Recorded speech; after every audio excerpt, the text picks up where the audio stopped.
justement, va pouvoir faire jouer la concurrence entre les entreprises pour avoir un meilleur salaire. Donc ça joue dans les deux sens. C'est aussi positif pour le salarié qui a su justement se mettre à la page, se former, s'adapter. Et donc lui, effectivement, sera meilleur et aura normalement un meilleur salaire. Ce qui est peut-être plus facile, effectivement, quand on a 25 ans que quand on en a 55. Laurence, votre sentiment? Je pense qu'il faut revenir sur le sujet parce que dire qu'on va améliorer les compétences des gens, là on parle de caissières qui vont aller remplir des rayons, donc moi je suis désolée, je trouve qu'il y a quelque chose déjà de moralement gênant dans cette histoire-là, puisque en fait on fait peser aux salariés peut-être aussi en partie des erreurs de gestion ou d'anticipation de leurs responsables. Ça c'est la première chose. La deuxième chose, c'est que là on parle de salariés qui sont faiblement qualifiés, dans une situation de chômage encore de masse, et donc ils n'ont pas le choix. Ils sont bien obligés à un moment de faire des concessions qui ne sont pas forcément des choix qu'ils auraient décidés par eux-mêmes pour finalement travailler comme on le fait chez les hard discounters depuis déjà leur création.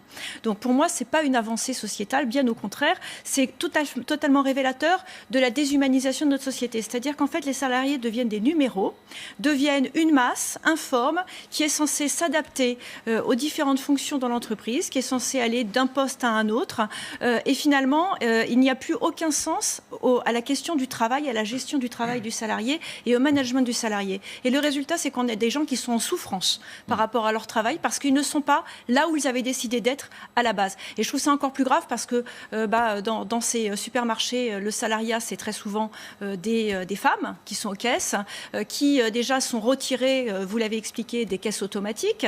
Donc on est en train de leur enlever leur travail et de leur dire si vous voulez garder votre emploi, vous êtes déjà dans une situation précaire, et vous allez en prendre un autre et vous n'avez pas le choix. Donc ça me pose quand même un certain souci. Et puis le deuxième souci... Laurent, simplement sur ce point, on pourrait vous dire qu'autrefois, les épiceries, on faisait tout.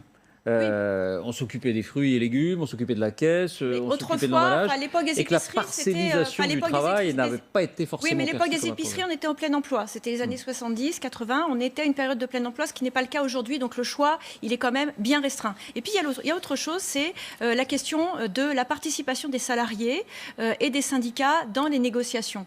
Parce que là, on voit qu'effectivement, les syndicats ont participé à une négociation salariale, mais plus globalement dans les entreprises, quand il y a participation du salariat, notamment sur des formes de scope aux décisions des comités directeurs, on se rend bien compte que les décisions sont beaucoup plus facilement acceptées parce que l'ensemble des mécanismes qui auraient pu mener à ce genre de décision ont été maîtrisés depuis le début. Alors que là, tout est subi par les salariés et finalement, la décision, elle vient d'en haut, on l'accepte ou on s'en va.